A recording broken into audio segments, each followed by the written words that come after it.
Magandang umaga po, mga taga-TMCC. Parang wala akong kausap, Pastor. Good morning! Ayan, mukhang naantok pa po yata yung iba. Siglahan natin. Purihin ang Panginoon at magkakasama po tayo ngayong umaga. At ngayon po ang second Sunday at tinalaga po natin itong araw na ito para po sa ating, of course, para sambahin ang Panginoon. At kasama po sa ating pagsamba ngayong umaga ang ating church annual meeting.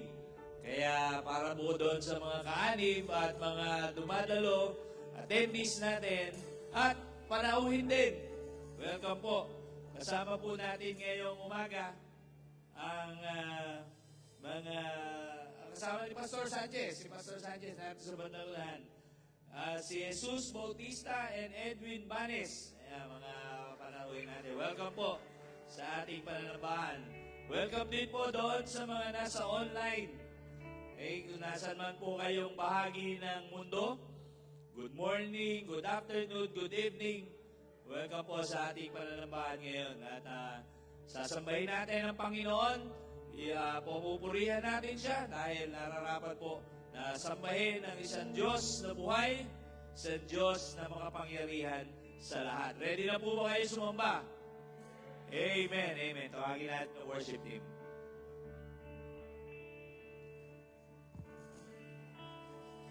Magandang umaga po muli. Sama-sama po tayo tumayo at awitan po natin ang ating Diyos.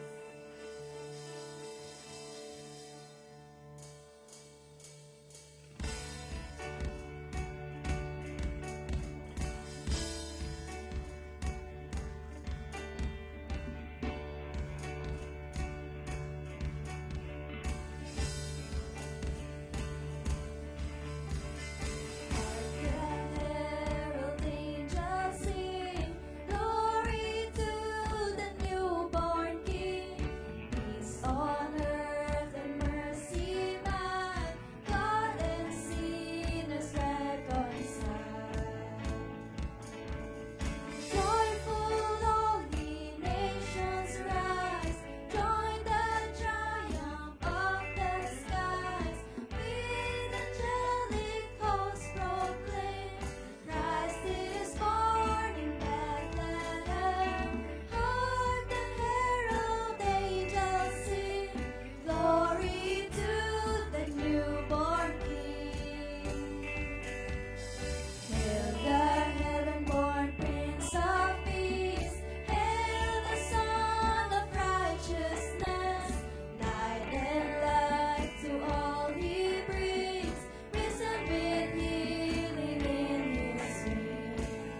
welcome you this morning.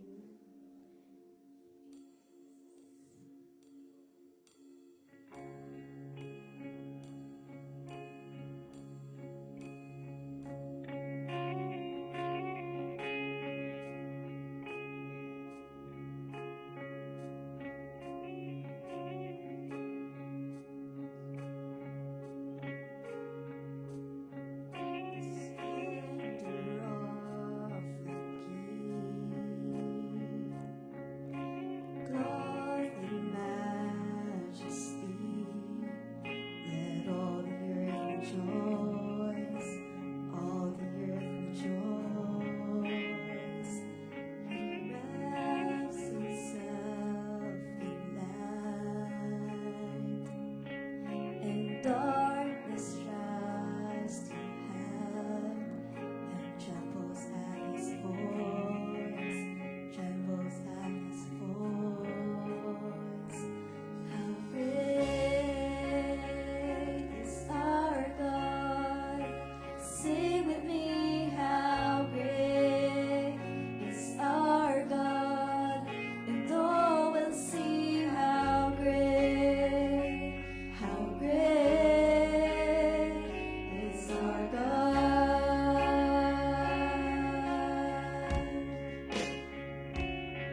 ka, Panginoon. Hallelujah.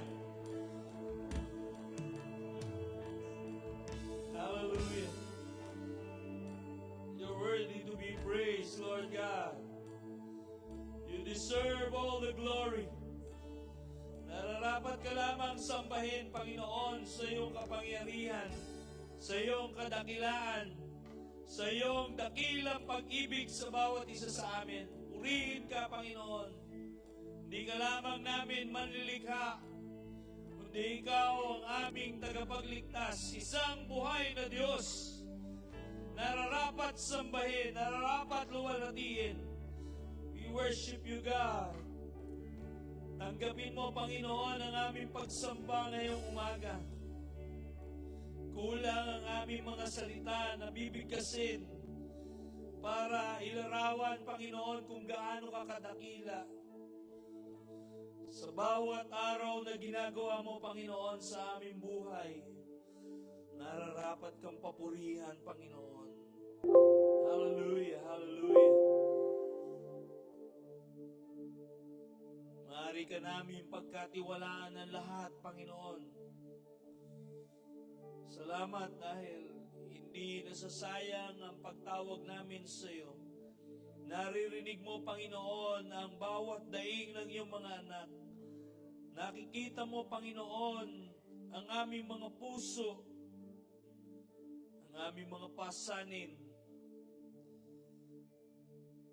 Kahit para sa aming bansa, Panginoon, walang maililihim sa iyo.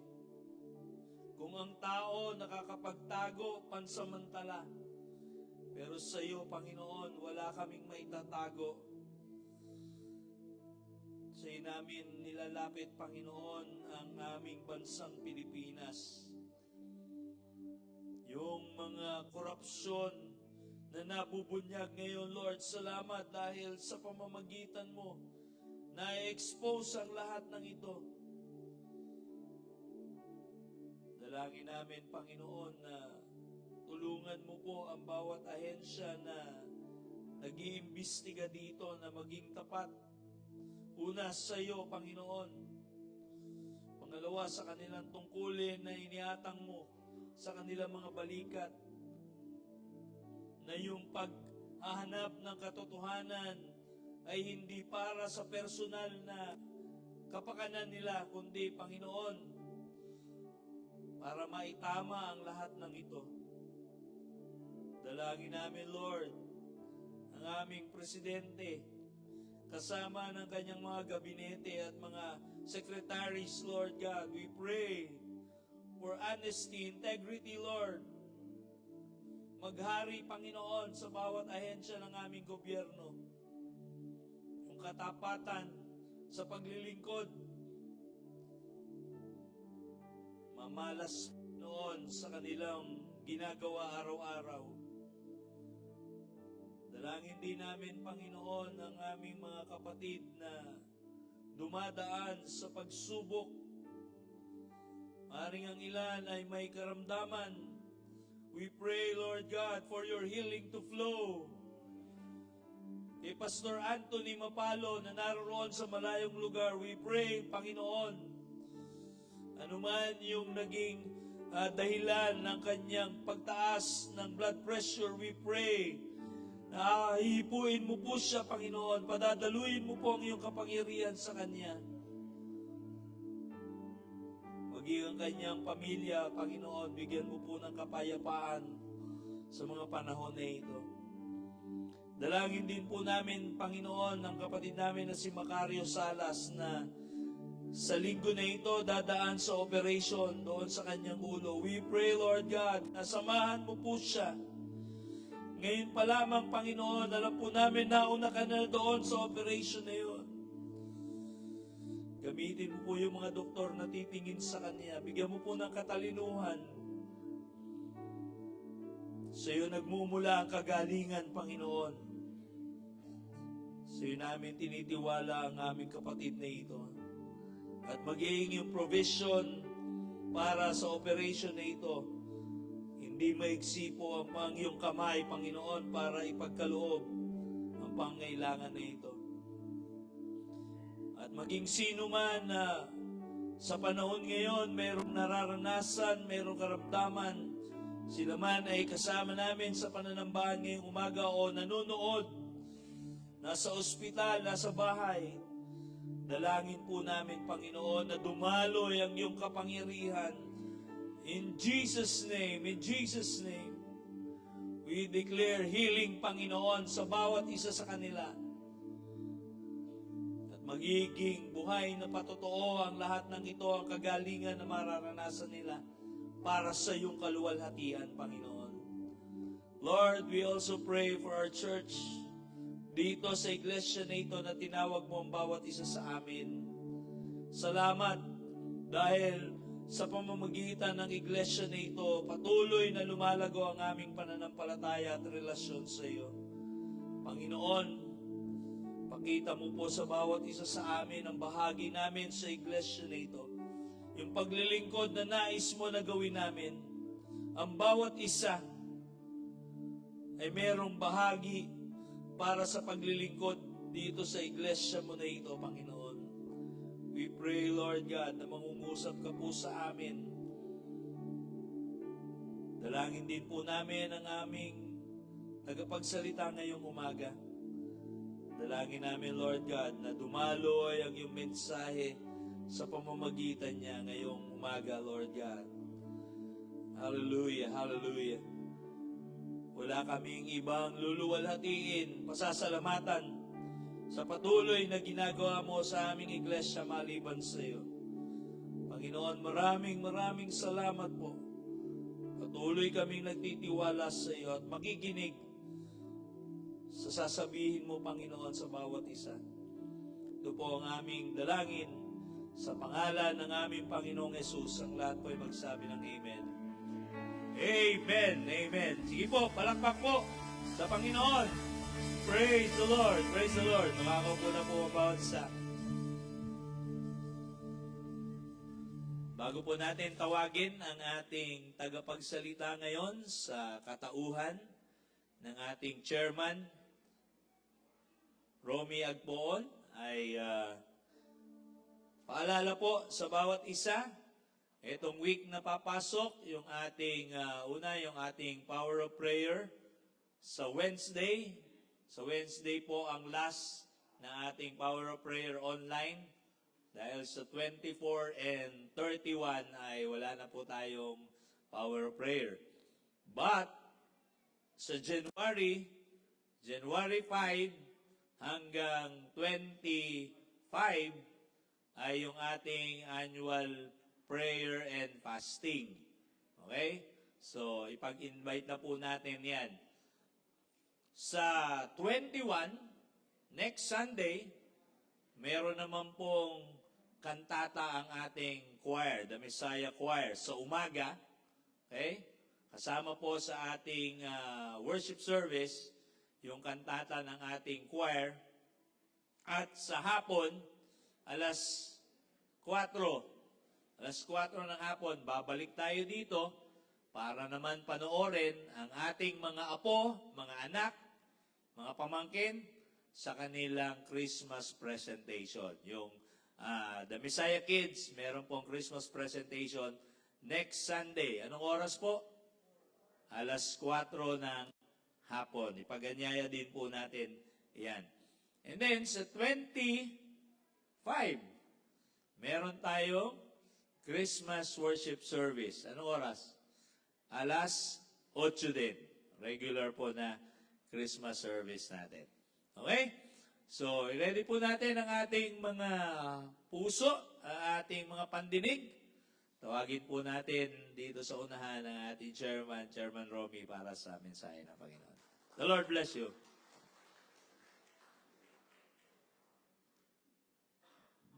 Thank you, Pastor Lloyd.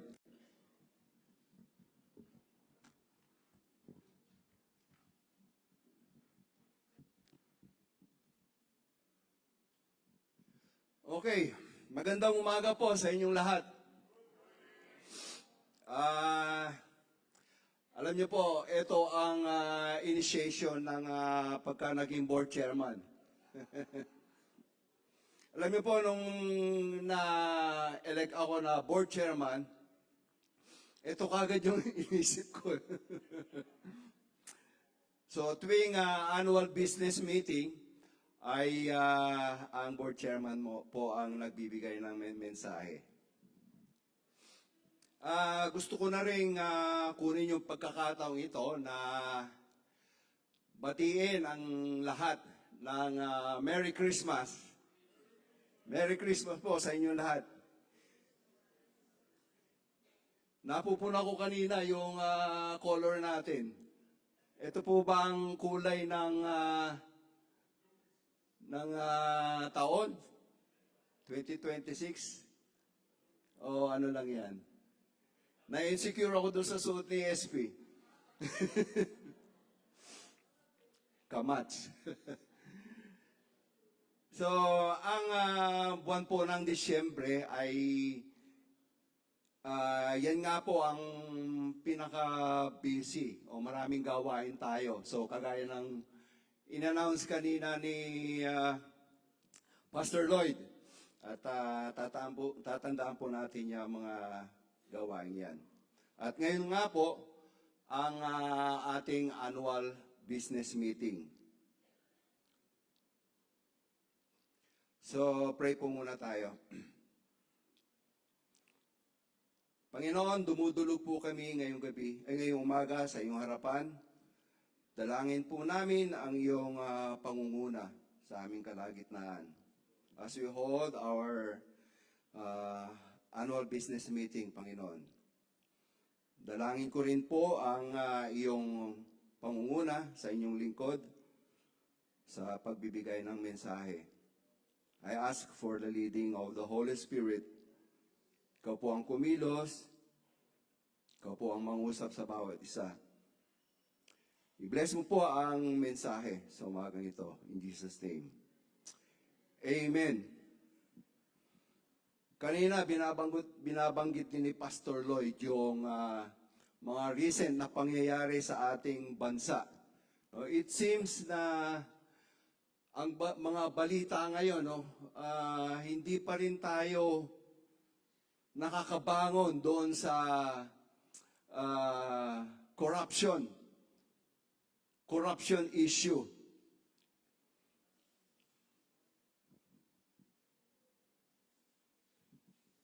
Mukhang habang tumatagal at lumalalim yung pag-iimbestiga, parang lalong dumadami yung problema o yung mga anomalyang nakikita. Nag-umpisa yung anomalya sa DPWH, yung mga projects about flood control. This week, naririnig ko, ang issue naman ay sa BIR. At nakita ko na malaking pera din yung nawawala o napupunta sa bulsa ng iilan. Iniisip ko, nako, sana tayo pupunta kapag ganito ang sitwasyon. Hindi po tayo makausad, hindi tayo makamove on towards sa progress, no? Kasi merong nakablock. Paano magiging kalagayan natin kapag ganito? Pagka hindi nasolusyonan ito? Parang natigil tayo sa ating paglalakbay, towards progress. And to put our situation in a single word, ang ating pong nararanasan ay maituturing nating disruption. Isang problema na nagiging dahilan upang hindi tayo makaabante. Disruption. Slide 1. So, diyan po, ang aking mensahe sa salitang yan, disruption. Ang pamagat ay overcoming disruption in life. By definition, ang disruption is a disturbance or a problem that interrupts an event, activity, or process. Disturbance that interrupts an activity or process. At alam nyo, sa buhay ng mga Israelita, no, yan po yung binabasa natin sa Exodus, ano? Yung kanilang paglalakbay patungong Promised Land. Sa kanilang buhay, naranasan nila ito. Disruption. Tumigil ang kanilang paglalakbay tungo sa Promised Land dahil sa isang malaking kasalanan. Ang message ko po ay magdudwell sa chapter 32 and 33 ng Exodus. Kasama po ito doon sa ating binabasa, no, for this week. Siguro ang karamihan sa atin nabasa na ito. Amen po ba? Okay. So, medyo may idea na kayo kung ano yung nilalaman nitong chapter 32 and chapter 33 ng Exodus. So, as a background, chapter 32 ay ang pangyayari kung saan nasa bundok ng Mount Sinai si Moses kasama ang Panginoon. At dito, binibigay ng Panginoon yung instruction kay Moses kung papaano niya i-govern ang mga Israelita. No? Kasama na rin dito yung pag-endorso ng Ten Commandments. So yun po ang ginagawa o purpose ng kanilang pag-uusap sa Mount Sinai. At dito, medyo natagalan si Moses. Kaya nagkaroon ng pagkainip ang mga Israelita. They become impatient. At sa kanilang pagkainip, siguro, nahaluan ito ng gutom, no? Pagkauhaw, frustrations, kasi nag-anticipate sila sa pagbaba ni Moses, no? Siguro, inisip nila, may magandang balita na dala si Moses. So excited sila, pero sa sobrang tagal, na-frustrate sila. They became impatient. Ang feeling nila, iniwan na sila ni Moses. So yun yung kalagayan ng mga Israelita. So ano nangyari after this? Slide 2. Next. Exodus chapter 32. Verses 1 to verse 2 and verse 4. Babasahin ko po. Ito po yung nangyari after na nung pababa na si Moses sa Mount Sinai. Sabi dito, when the people saw that Moses was so long in coming down from the mountain. By the way, gaano ba katagal si Moses doon sa bundok? Sa akin kung research o pag-aaral, 40 days and 40 nights. May gitsang buwan, no? Matagal ba yon? So nainip nga, no? At yon ay under fasting.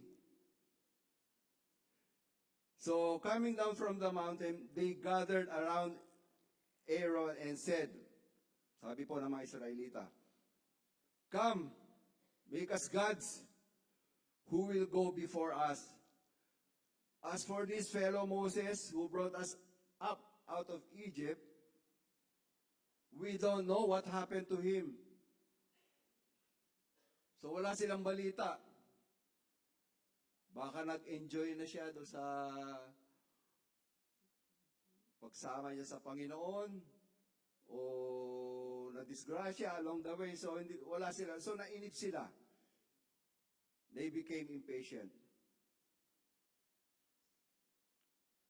So Aaron answered them, take off the gold earrings that your wives and sons and your daughters are wearing, and bring them to me. He took what they handed to him, and they made it into an idol. Then they said, "These are your gods." Ang mga Israelita ay gumawa ng Diyos-Diyosan.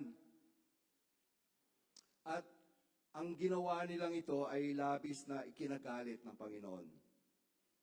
Dahil sinuway nila ang priority na utos ng Panginoon na inihabilin.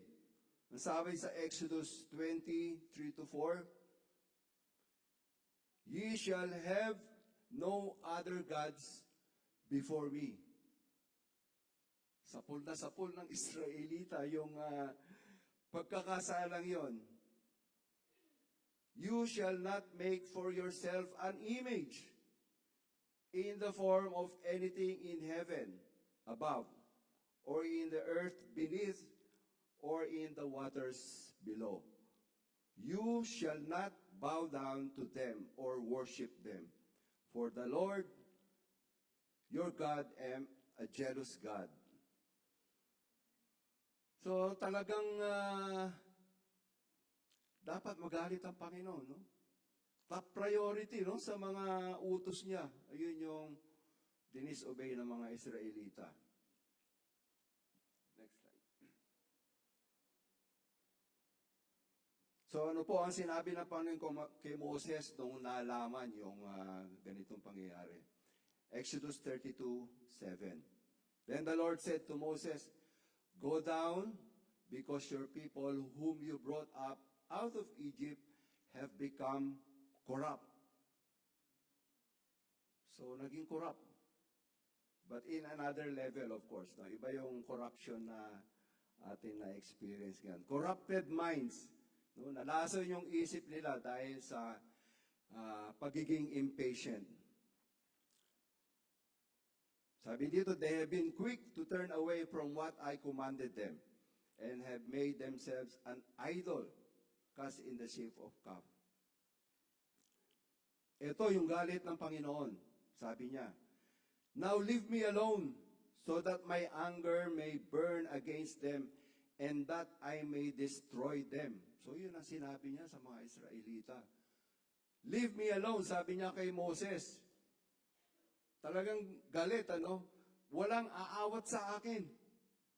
Walang pwedeng umawat.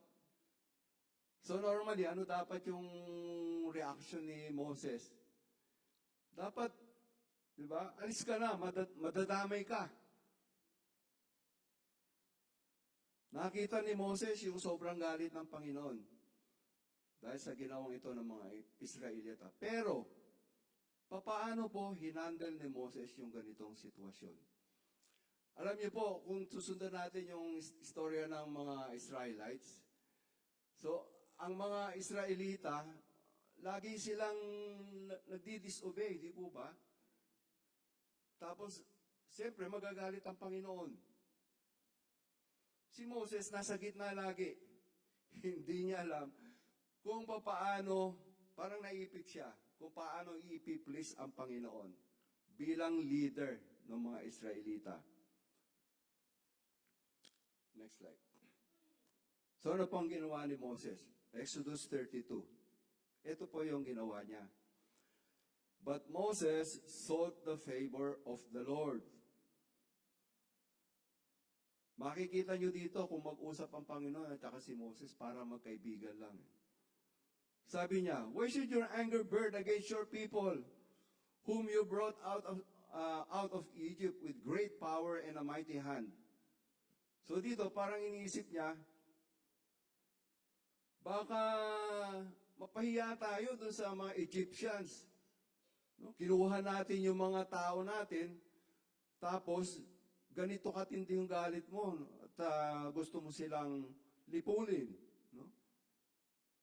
Sabi niya pa, "Remember your servants Abraham, Isaac, and Jacob, to whom you swore by your own self. I will make your descendants as numerous as the stars in the sky, and I will give you all this land I promised them, and it will be their inheritance forever. So ganon kumausap si Moses sa Panginoon. Talagang ano siya, a good mediator, no? Pinapaalala niya pa yung covenant ng Panginoon. Parang parang kinokonsensya ba tawag doon? Pero yun, that's how Moses intercedes for his people.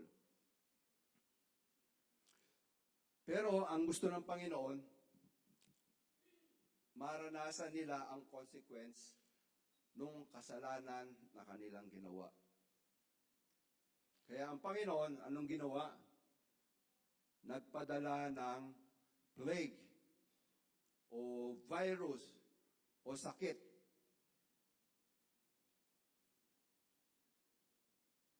Next slide. Sa Exodus chapter 32-35, ito yung ginawa ng Panginoon. The Lord struck the people with plague because of what they did to the golden calf. Pinaramdam ng Panginoon ang kanyang galit sa pamamagitan ng pagpapadala ng plague o virus. Diyan sa picture, COVID-19. Para mas makarelate tayo. Di ba po nung nagka-COVID, tumigil yung ating mundo. Buong mundo, no? So, i-assume natin yung pinadala ng Panginoon, COVID-19. Hindi po yan yung nakasulat sa Bible. So, if we will picture yung kalagayan ng Israel at that time, galit ang Panginoon, natigil sila sa paglalakbay dahil doon sa sakit. Ewan ko kung uso na nun yung quarantine, no? At, hindi sila makamove on dahil sa ganitong sitwasyon. At ito po yung tinutukoy na disruption sa buhay ng mga Israelita. So ating pong pag-aaralan, how the Israelites with the leadership of Moses overcame ang ganitong kalagayan. Kung i-relate natin sa ating buhay ang nangyari ito sa mga Israelita, tayo rin po sa ating kapanahunan ay nakakaranas ng mga disruption sa buhay. Although, of course, yung COVID-19, yung COVID is one. No? Pero marami pang mga karanasan na nangyayari sa ating buhay na enough para ma-derail yung normal na takbo ng buhay natin. Mga halimbawa nito, relationship issue, abuse and violence in the family, communication breakdown, pag-aaway-away. So na ano tayo dito, nayayanig sa mga ganitong pangyayari. No? Karamdaman, sickness. Ayan, na-derail tayo kung minsan. Ano? Isang araw, tinawag ka ng doctor mo, dala yung medical result, at sinabi sa iyo yung hindi magandang balita, devastating news. So nayayanig tayo. Parang ang hirap at talagang yung ating pananampalataya ay nasusubok. Financial problems. Nawala ng trabaho, nalugi ang business, mga declined opportunities, etc. Mental stress, anxiety, fear, disappointments. So yung mga pangyayaring yan are disruptions sa ating buhay. Yung mga plano natin nahihinto. At tunay na naapektuhan tayo physically, mentally, and spiritually. Next slide. So how do we cope with these disruptions? Tignan po natin to in parallel doon sa mga aral sa buhay ng mga Israelita kung paano nila nalagpasan ang ganitong kalagayan. So dito pa lang po yung message ko. Overcoming disruptions in life. Paano po ang mga dapat nating gawin? In the light of doon sa buhay ng mga Israelita. Number 1, seek for God's instruction and direction. Sa kalagayan nila, Moses being the leader, ay yun nga, palagi siyang dumudulog sa Panginoon to intercede for His people. Para ang dialogue ni Moses, Lord, where do we go from here? Ano ang gagawin namin? Kailangan namin ng tulong mo. So somehow, ganito yung dialogue ni Moses considering yung current situation nila. Exodus 33, 1-3. So tinatanong niya, nagsisik na instruction and direction si Moses. Ito yung sagot ng Panginoon. Leave this place. So yun ang sagot. You and your people you brought out of Egypt and go to the land I promised. So yun ang instruction at yun yung direction kung saan. So sinabi na magpatuloy kayo. Saying, I will give it to your descendants. I will send an angel before you and drive out the Canaanites, Amorites, Hittites, Perizzites, Hivites, and Jebusites. Go up to the land flowing with milk and honey, but I will not go with you. Bakit ganun? Because you are a stiff-necked people. I might destroy you on the way. So kung titingnan po natin, Moses did the most appropriate thing to do. Simple lang naman. Sa ganitong sitwasyon, hingi ka ng tulong. Hindi naman, although of course, alam natin si Moses is an experienced man. No? Magaling naman siya eh. Pero inacknowledge niya kaagad, Lord, ikaw lang ang makakatulong nga sa amin sa ganitong sitwasyon. In times of life disruptions, ito po ang pinakamabuti nating gawin. Acknowledge po natin sa Panginoon ang mabigat na problema. At humingi tayo ng tulong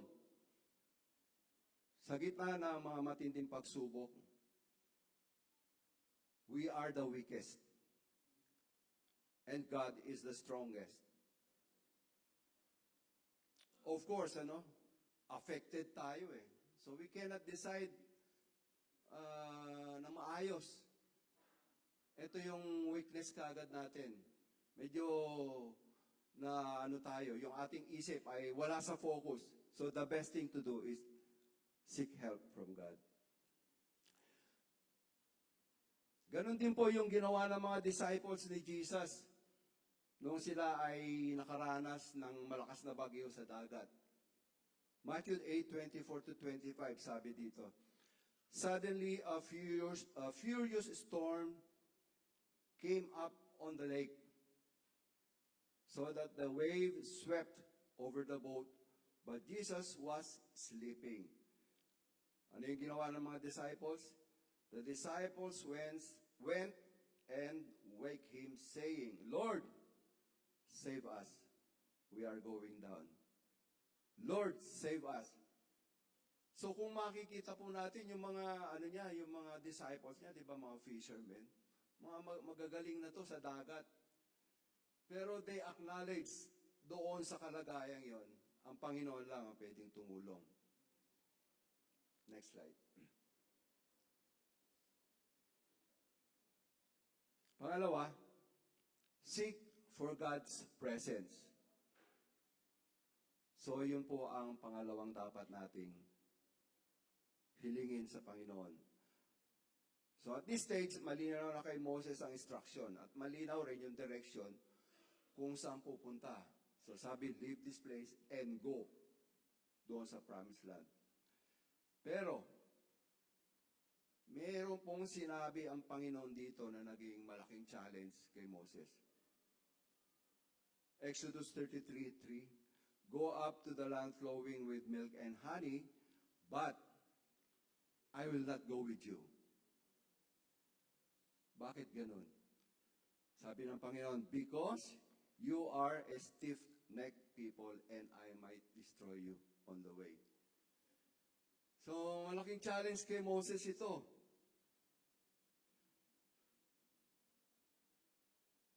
Pupunta sila sa promised land. Okay, pinapupunta sila. Pero sabi ng Panginoon, I will not go with you. Bakit? So how did Moses reacted sa sinabi ito ng Panginoon? Panginoon, ba't hindi mo kami sasamahan? Hindi pwedeng hindi mo kami samahan. So ito po yung parang nagbigay ang Panginoon ng challenge kay Moses. Deal or no deal. I will give you the promise, but I will not go with you. So yun yung sinabi dito, no? Yung promise land, sa'yo pa rin naman yun. Sa inyo pa rin yun. Pero, I will not be with you. Bakit ganon? Explore natin kung bakit, ano yung relation ng stiff-necked people doon sa implication na sinabi na ito ng Panginoon. For you are stiff-necked people. Sino po nakaranas na ng stiff-neck? Ano po ang tawag sa inyo? Joke lang po, no? Hindi po kayo yung stiff-necked people. Ano po ba yung stiff-necked? Example, di ba pag nakasakay tayo sa kabayo, ang pinako-control po ng direction is through the leash. No? Kung saan yung pressure na ibinibigay ng leash, sa kanan, punta sa kanan yung kabayo. Pag kaliwa, punta sa kaliwa. So, ganun yung purpose ng leash. So, pag hindi sumunod yung kabayo, may stiff neck. Kaya stiff-necked. Sa atin, hard-headed, no? Pero parang talagang tinitignan ko yung nangaral ko, mas appropriate talaga sa Israel yung stiff neck. Bakit? Kasi ang mga Israelites, no? Every time na may mga challenges sa buhay nila sa kanilang paglalakbay, parating sinisisi si Moses. Binabanggit, mas mabuti pa yung sitwasyon namin sa Egypt. Inalis-alis mo pa kami doon. Palaging ganun. Kaya sila tinawag na stiff-necked kasi yung leeg nila, pirming nakatuon doon sa Egypt. Hindi doon sa direction na ibinibigay ng Panginoon. Kaya tinawag silang stiff-necked. So yun ang alamat nun. Kaya pala stiff-necked, no? Yung nakapaling lagi sa Egypt, every time na may problema, sisisihin si Moses, ibalik mo na kami doon. Hindi nakatingin doon sa direction na binibigay ng Panginoon na promised land. At dahil nga sila stiff-necked, ito nga yung sinabi ng Panginoon. Hindi daw sila sasamahan ng Panginoon. Pero it's a challenge, no? Ano nga naman ang silbi kung kasama natin ang Panginoon, pero hindi naman siyang nasusunod? Does it ring a bell for us? Ano nga naman ang silbi kung kasama siya, pero hindi naman siya nasusunod? Kailan at sa mga anong pagkakataon nangyayari sa buhay natin to? Gusto natin ang Panginoon, pero diyan lang siya sa tabi. Tayo pa rin yung bida. Halimbawa, sa ating mga personal na plano sa buhay, mga plano, ikakamada na natin yung mga dapat nating gawin. Sino ang pwedeng lapitan, mga tutulong. Gagawin na natin yung mga proactive actions, no? Inaalam na natin ano ang pwedeng maging problema along the way. Pagka ganyan naging problema, ito ang gagawin natin. Such that,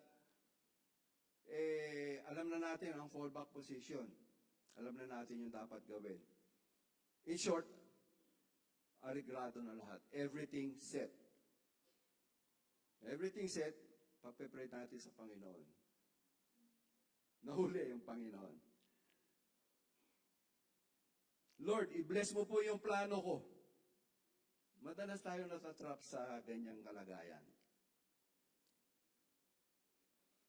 So habang kasama natin siya, dito sa planong to, tayo ang nasusunod sa pamamagitan ng ating mga kakayahan, ating mga experiences, ating mga talento. Magaling tayo. So, nag-stop yung aking computer. So, yun po. Hindi nasusunod ang Panginoon.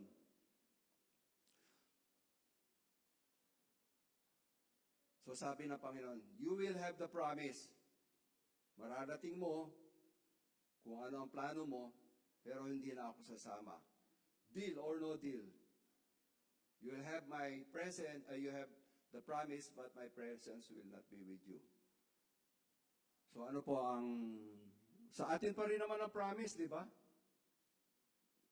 Kaya lang hindi kasama ang Panginoon. Okay po ba sa atin yun? Ano pipiliin natin? So tingnan natin kung ano yung pinili ni Moses. Exodus 33:12-15. You have been telling me to lead these people, but you have not let me know whom you will send me. And the Lord replied, my presence will go with you, and I will give you rest. So yun ang tugon ng Panginoon, my presence will be with you. So ganun si Moses, ano? Makulit. Kaya na-convince niya ang Panginoon. Sige, sasamahan kita. Pero inulit niya, sabi dito, then Moses said, yung kadukto ng verse na binasa natin, and the Lord replied, my presence will go with you and I will give you rest. Then Moses said, if your presence does not go with us, do not send us from here. Lord, hindi kami kikilos, hindi kami gagalaw dito hanggat hindi ka kasama. Ganon ka-determined si Moses. Moses chose God's presence.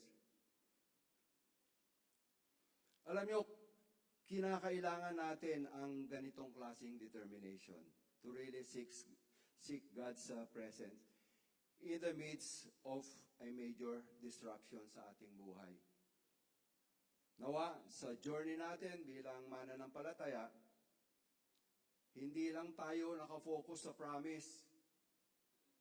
Ang mas higit na kailangan natin ang presensya ng Panginoon. Hindi tayo promise focus. Kung ano lang yung mga maging gusto natin, doon tayo nakafocus. Tayo ang nasusunod. Pero ang sabi dito, yung ginawa ni Moses, pinili niya ang presensya ng Panginoon. Of course, everything else follows. Next slide.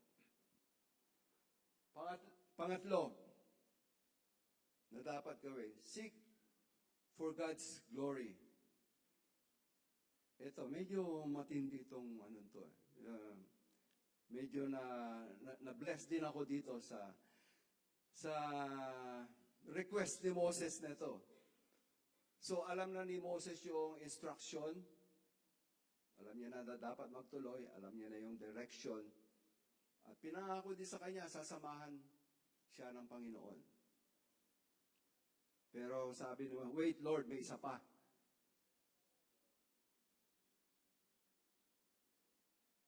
May isa pa akong request. Exodus 33:18-22. Then Moses said, now show me your glory. And the Lord said, I will cause all my goodness to pass in front of you, and I will proclaim my name, the Lord, in your presence. I will have mercy, I will have compassion on whom I will have compassion, but you cannot see my face, for no one may see me and live. Then the Lord said, there is a place near me where you may stand on a rock. When my glory pass by, I will put you in a cleft in the rock and cover you with my hand until I have passed by. Medyo himayin po natin. Anong ibig sabihin nung sinabi ni Moses, show me your glory? What does Moses really want? Anong gusto niya mangyari? Anong gusto niyang magkaroon? Sa Hebrew word, tingnan niyo po yung parting baba ng slide. Sa Hebrew word, ang glory is kavod. Ang ibig sabihin daw ng kavod is weight, heaviness. Lord, gusto kong maramdaman yung weight mo, heaviness. Ano ba ibig sabihin nun?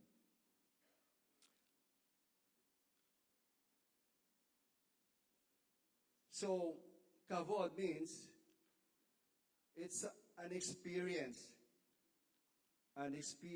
that we need to feel. Weight, no? An experience of touch.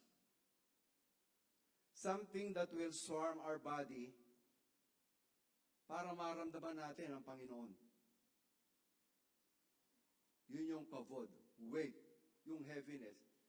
Hindi naman natin mararamdaman yun, di ba? Hanggat hindi natin i-feel o maramdaman. Bigyan natin ng example. Kapag tayo nagtitingin ng mga gamit sa mall, no? Kung saan mamimili tayo. Halimbawa, sapatos, bag. May mga babae mahilig sa bag. Damit, di ba? Lalo na yung mga mamahalin, hindi tayo makukuntento sa tingin lang. So anong ginagawa natin? Hahawakan natin, miski di natin bibilhin. Miski anong titig gawin natin, kulang. Di po ba? Hindi kasi natin ma-feel yung value, yung weight. Kaya gusto natin hawakan. Tignan maigi. Bakit mahal ito? Let's feel it. Suot natin. Mahal nga. So, ayun yung hinihiling na ni Moses na glory. Ang sabi doon sa verse, and the Lord said, I will cause all my goodness to pass in front of you. Goodness. Gusto ma-feel ng Panginoon ni Moses. I will have mercy. Gusto ma-feel ni Moses yun. I will have compassion. Whom I will have compassion. So, hindi lang basta alam niya na ganun. Gusto niya ma-feel, Lord, show me your glory.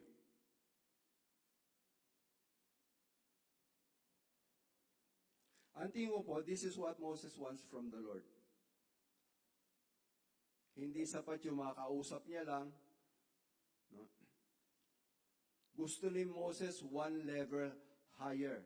An experience of God's goodness, mercy, and love, and His sovereignty. So, paano yung ginawa ng Panginoon? How did God show His glory? Ang sabi doon, walang pwedeng makakita sa mukha ng Panginoon na nabuhay. Basahin po natin, I will cause all my goodness to pass in front of you, and I will proclaim my name, the Lord, in your presence. I will have mercy, and I will have compassion on whom I will have compassion. Ang sabi ng Panginoon, take note of this, naka-underline yata, sorry. Sabi dito, there is a place near me where you may stand on a rock. When my glory passes by, I will put on you in the cleft in the rock and cover you with my hand. So paano daw ma-experience ni Moses yung glory ng Panginoon? Sabi niya kay Moses, there is a place near me. Lumapit ka.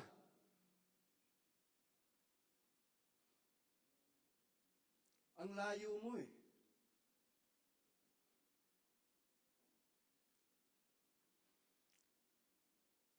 So, ito po yung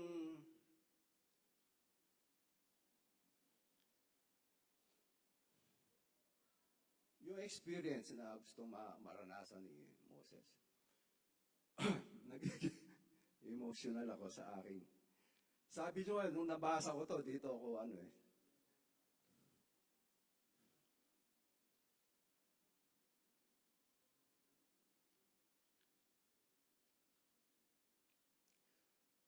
pwede po nating maranasan yung ganito. Pero we have to level up.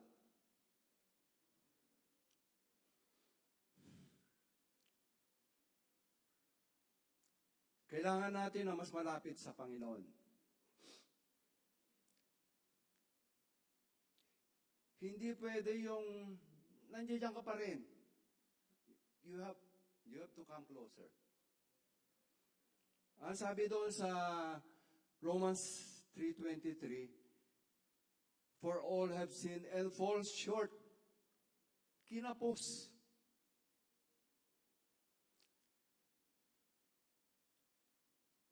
Kaya kailangan lumapit. At pwede rin natin maranasan ito. We have to level up. Evaluate our relationship with God. Saan tayo nandoon ngayon? At from that place, kailangan lumapit tayo.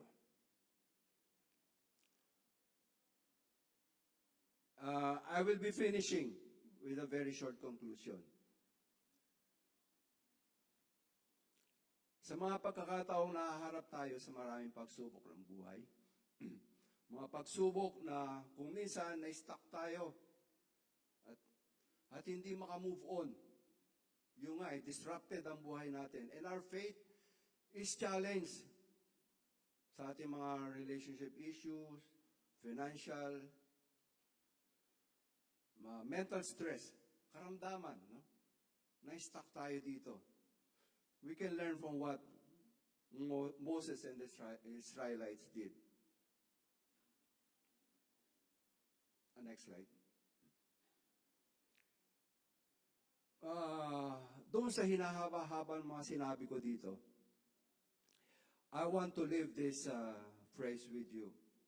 At ito po ang gusto ko maging conclusion.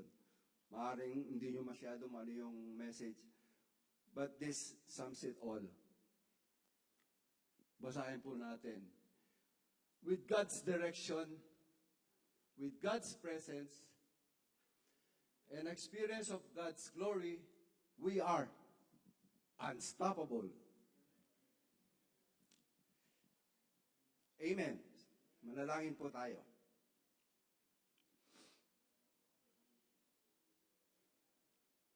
Panginoon, salamat sa katotohanan ng salita. Hindi madali sa aming mga anak mo ang mga ganitong experiences. Maaring ang iba sa kasalukuyan may mga ganitong karanasan, mga experiences na tunay na na-challenge ang aming pananampalataya. Madalas na-derail yung mga plano namin sa buhay, hindi makamove on. Dahil sa mga pag-iisip sa bagay na ito. Pero nakita namin buhay ng anak mo noong kapanahunan ni Moses, magagawa din po namin ito sa tulong mo. That is why we ask for your direction, we ask for your presence, at gusto namin maranasan ang iyong glory. Maraming salamat sa iyong gagawin sa aming buhay. Sa matamis na pangalan ni Jesus, ito ang aming dalangin. Amen.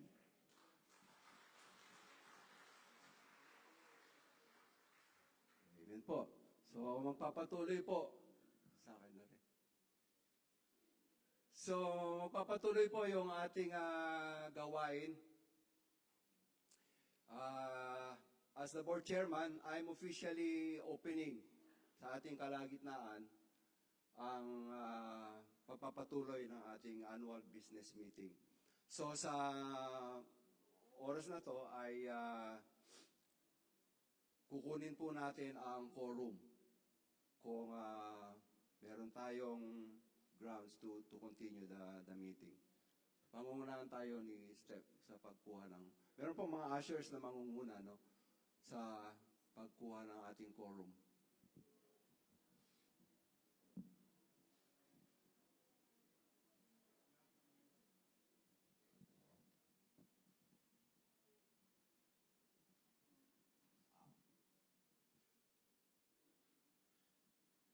Sige po.